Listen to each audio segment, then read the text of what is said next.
Beliefs are tools, not truths. If we can harness the power of beliefs, we can improve our motivation and our communication. My name is Matt Abrahams, and I teach strategic communication at Stanford Graduate School of Business. Welcome to Think Fast, Talk Smart, the podcast.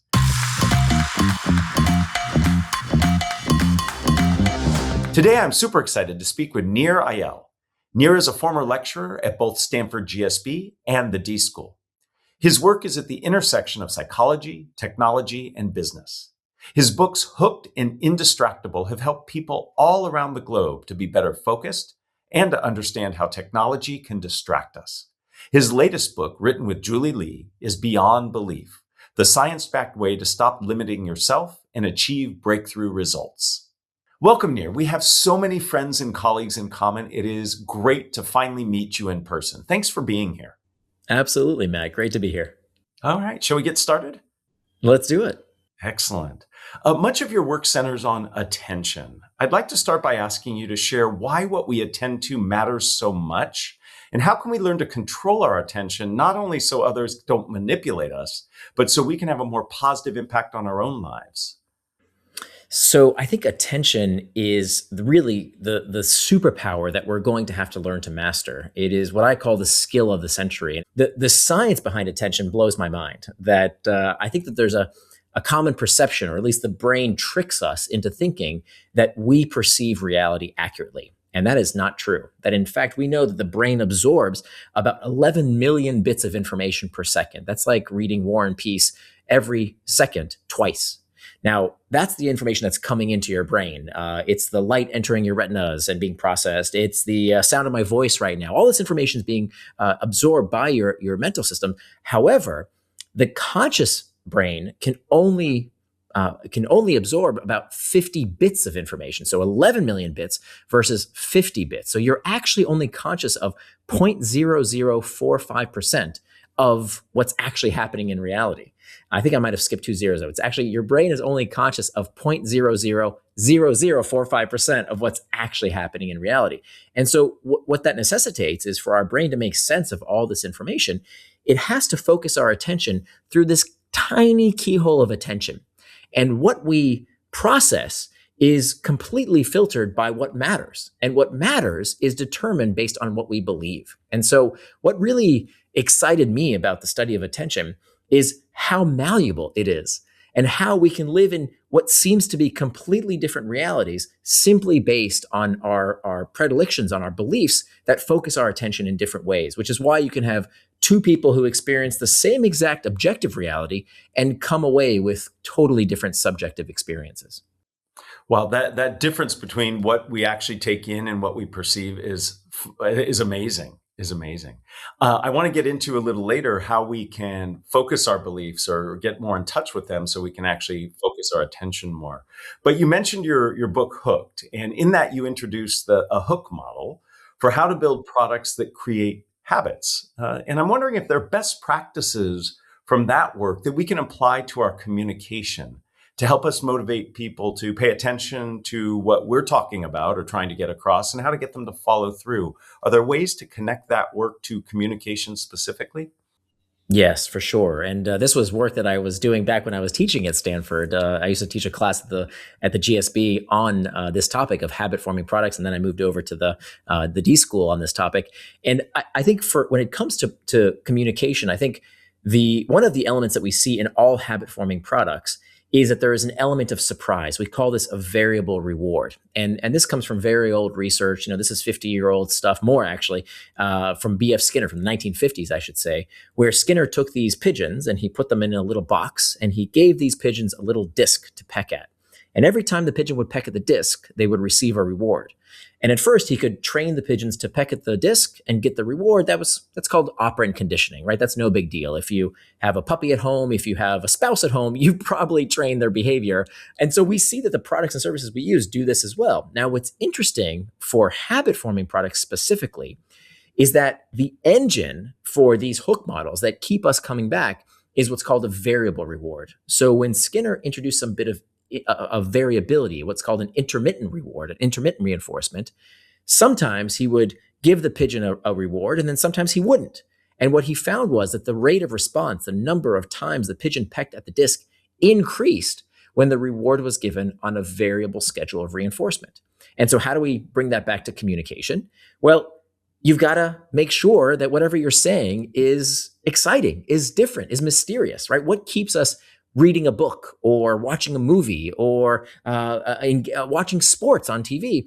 It's all about novelty. It's all about uncertainty. It's all about not knowing what's going to happen next. The first three letters of news, NEW. It's about what's new. It's about what we don't know that just happened. Not necessarily the most important thing, not necessarily the most useful thing. It's the most novel thing.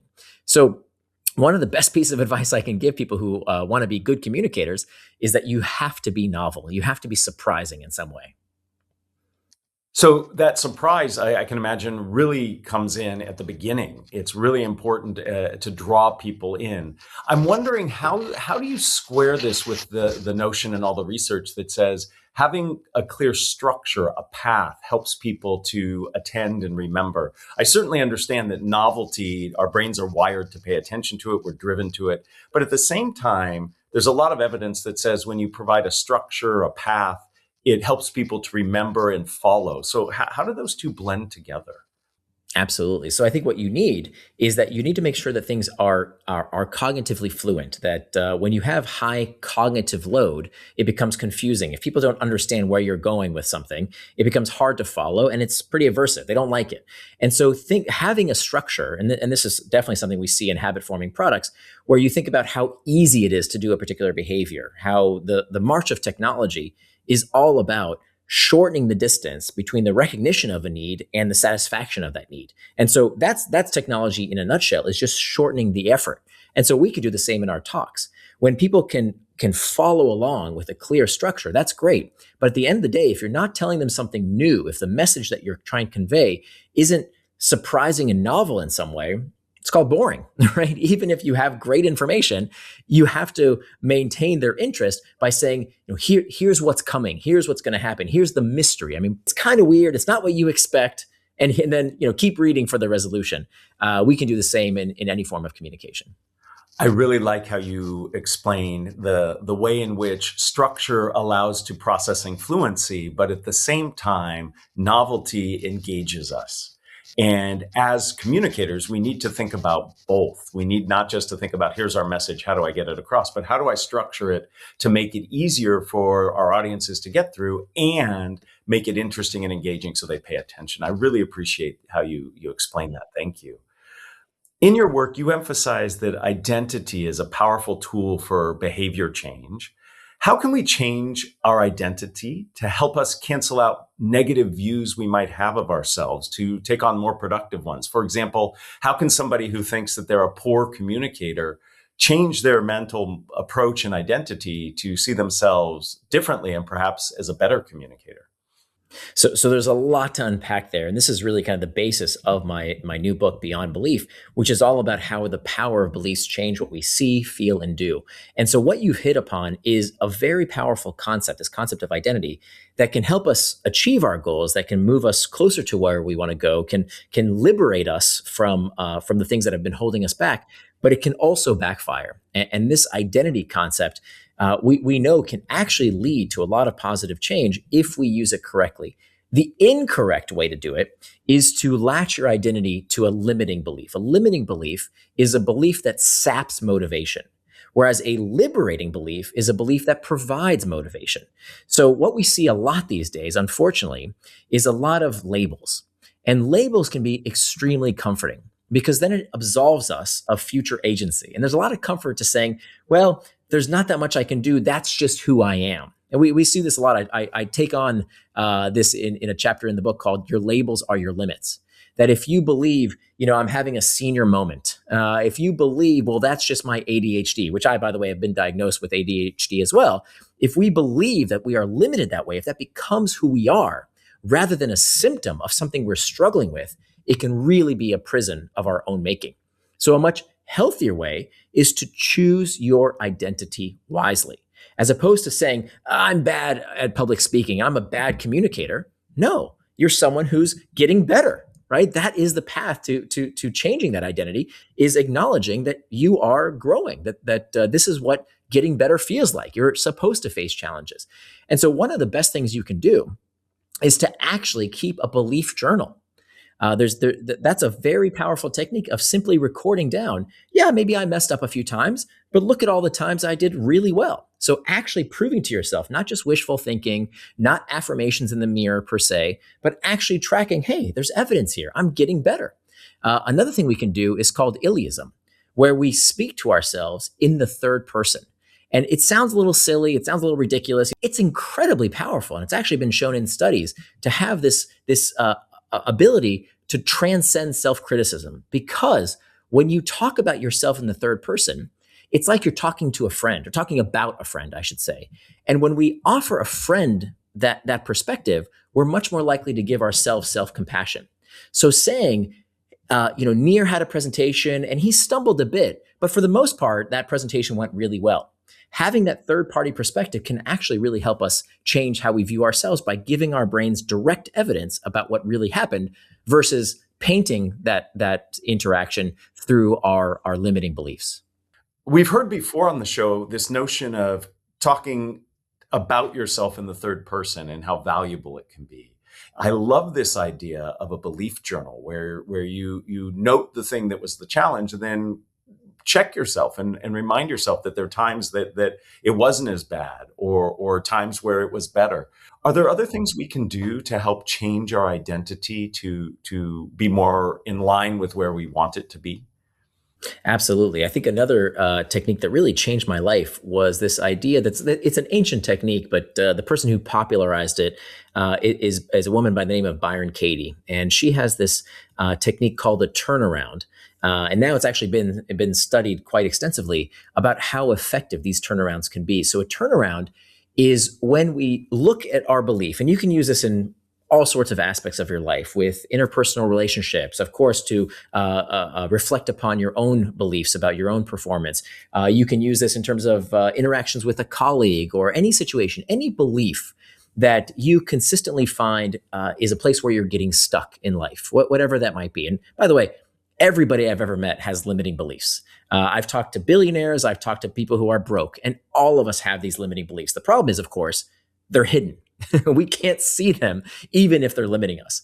And so one of the things that we do is we look for that limiting belief by first starting with, where are those areas of our life where we keep getting stuck? Is it, we keep making a New Year's resolution to get in shape and eat right, but we don't and we won't? Is it that relationship that we refuse to repair? Is it a conversation about money that we're not having? Where is that area of your life, if you look at your New Year's resolution, that comes back year after year after year? So that's where we look for these limiting beliefs. And then what we want to do is to actually write down that limiting belief. So let's say it has to do with communication, for example. I'm a bad communicator. I'm anxious. Whatever the case might be. I have some kind of problem I'm dealing with. And then what we want to do is to try and do a turnaround on that belief, which asks us to try on for size the exact opposite perspective. Well, how the heck can we do that? We can do this because beliefs are not facts. We confuse facts for beliefs. And here's what I mean. A fact is an objective truth. The world is more like a sphere than it is flat. That is true whether you believe it or not, right? The earth doesn't care what you believe. That's an objective fact. On the other end of the spectrum is faith. Faith is a conviction that does not require evidence. In between fact and faith is a belief. A belief is a strongly held conviction open to new evidence. So a belief doesn't have to be true. It just has to be useful. So beliefs are tools, not truths. Beliefs are tools, not truths. So what that means is that I can try on an alternative perspective if it serves me. So as opposed to thinking I'm bad at presenting, maybe I can do a turnaround on that and say, I'm not bad at presenting. Well, is there any chance, even a 1% minuscule little chance, that might also be true? Yes, of course it could be. The fact that I'm getting up on stage, the fact that I'm trying to give a presentation, that means I'm improving. That means I'm way better than maybe where I was a while back. And so trying on those perspectives isn't necessarily about finding the one true answer. Maybe you did mess up on a presentation. That happens. But rather what you're doing is collecting a portfolio of perspectives that now you can choose from, one that serves you better than the old belief, because beliefs are tools, not truths. I love that idea that we can create a portfolio of perspectives and help us adjust and adapt our beliefs. And this idea of beliefs as tools, not truths, is liberating. One of the things I so like about your work is that you create practical, tactical tests. In your work on belief, you introduce a test we can use to determine if certain thoughts are helpful or not. Can you explain this test? I actually co-opted the work of Byron Katie, who I mentioned earlier, and she gives this beautiful four-part test that when we identify that belief that maybe there was a grievance that someone did to us, right? That we think I'm reminded about this instance with my mom a few years ago. She had her 74th birthday, and I wanted to do what a good son would do, and I wanted to buy her flowers for her birthday. Well, I lived in Singapore and she was in Orlando, Florida, where I grew up. And I stayed up till 1 a.m. calling the florist and making sure it would be delivered on time and, looking at Google reviews. And I went to bed thinking, you know what, Nir, you're a good son. You did a nice deed. I called her up the next day, wished her a happy birthday, and said, hey, did you receive the flowers? And she says, yes, I did receive the flowers, but you know what? They were half dead. So maybe you shouldn't order from that florist anymore. Well, I immediately looked at that situation, right? The power to see, feel, and do. I immediately saw and felt something very specific. I believed that my mother is obviously too judgmental and hard to please, right? Wouldn't you agree? That's kind of a very judgmental thing to say. And I saw her through that light. But that wasn't serving me. That in fact, by coloring that perspective, that trapped me because now I was dependent on her changing her behavior so that I could be happy. That's impossible, right? We can't, that's a recipe for misery. So instead, what I did was ask myself these four questions that Byron Katie poses. The first question is it true? So what's the belief? My mother is too judgmental and hard to please. The first question, is it true? Of course it's true. I told you, Matt. Clearly, my mother is very judgmental and hard to please, obviously. Okay, well, let's move on to the second question. The second question is it absolutely true? Sounds like the first question, but it's actually not. Is it absolutely true? Is it absolutely true that my mother is too judgmental and hard to please? Absolutely. Always? There's no other interpretation? Okay, maybe there's another interpretation. Maybe she was just trying to save me some money and making sure that I wasn't getting scammed by this florist. Maybe, I don't know, maybe. Okay, maybe a possibility. Well, the third question, okay, now we're on question 3. Who am I when I have this belief? When I believe my mom is judgmental and too hard to please, I'm short-tempered. I'm not very patient. I say things that I later regret. So I'm not a very good person. I don't like who I am when I believe my mother is judgmental and too hard to please. Okay, now the fourth and final question. Who would I be without that belief? Well, I guess if I could wave a magic wand and make that belief disappear, I guess I'd probably be a nicer person. I'd be who I really am, as opposed to devolving into my 17-year-old version of myself and say things off the cuff that didn't go well, right? You can imagine how I reacted, and I told her, actually, I said, "Well, that's the last time I ever buy you a present." And of course, that went over just about as well as you'd expect. And I later regretted that. So if I didn't have that belief, I'd be much better. I'd like myself more. And so that's when we're then invited to do a turnaround. That's when we're invited to then say, well, if there's even a chance that that belief is not true, and I am better for it when I don't believe it, why not give it a chance? Does it matter if it's true? No, because beliefs are tools, not truths. So it doesn't actually matter if my mother is judgmental and too hard to please, because most of our decisions in life are not based on facts. Should I marry this person? Is there a fact that could inform that? No, it's a belief. Should I start this business? Should I move to this city? These are all based on beliefs. They're not based on facts. And so when we realize that beliefs are just tools, not truths, I think it expands our worldview. It expands our option set. We become more at peace, more accepting, realizing that we're not looking for absolutes, that we're not trying to prove facts. We're just trying to find the beliefs that serve us. I appreciate you sharing both those tests. It strikes me that we have to be motivated to get outside ourselves to see that these beliefs are really just tools, not truths. There's a safety and security that comes from seeing the world the way I see it. Seeing my mother as somebody who's ungrateful might help me, which is not true in my case, but might help me tell the story of my life that helps me feel okay. Before we end, I like to ask everybody the same questions. One, I create for you, and two, I've been asking everybody since the beginning of the show. Are you up for that? Absolutely. One of the things I so appreciate about your work is how purposely you communicate your ideas. You use lots of analogies and make things relevant. You talked about how many how many readings of War and Peace it would take for our brains. You use a lot of alliteration. Talk to me about your thought process on how you communicate the topics and tools that you use. So my MO has always been the same, and that is to follow my curiosity. I'm not one of these authors that writes about what I know. I write about what I want to know, and I think readers can detect that, right? I think a reader or listener can determine when someone is just kind of going through the paces because that's what they have to do, versus I get excited. I get lit up about this because I feel like I've made a discovery, right? This has improved my life, right? Like I know how painful it can be to have one of these problems. So to me, that's always been my guiding light is I always write about my problems. And thankfully, I've got no shortage of those. I'll have infinite stuff to write about. And so when I tackle something that I'm actually struggling with and I'm driven by the curiosity of solving it for myself, to be honest with you, Matt, that's why I write.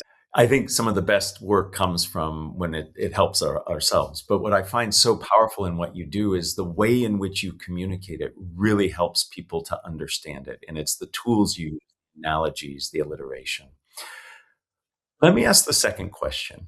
Who's a communicator that you admire and why? So that would have to be Daniel Kahneman, the late great economist. I found him to be, he wasn't flashy, but he was very precise. And I loved how he took very complex ideas and he stripped away all the jargon.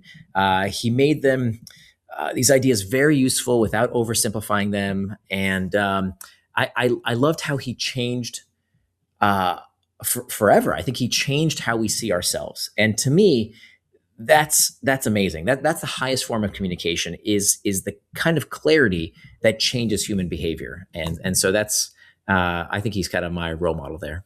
I so appreciate his work and the work he did in conjunction with Tversky as well was just fascinating and fundamentally changed the way we view human behavior. Final question. What are the first three ingredients that go into a successful communication recipe? Okay, first three ingredients. Okay, so we've touched on bits and pieces of this, but let's see if we can put it all together. I would say the most important first ingredient is truth. That what you say has to be true. But that's not good enough. We've heard a lot of people who say things that are true, but they lack the other two ingredients. So I think the second ingredient is that it has to be useful. That it has to be something that's actually practical. The third ingredient to me is novelty, which we talked about at the very beginning of our conversation around those variable rewards. So I think that's the recipe. It has to be true, it has to be useful, and it has to be novel. Truth, novelty, and usefulness, absolutely critical to success.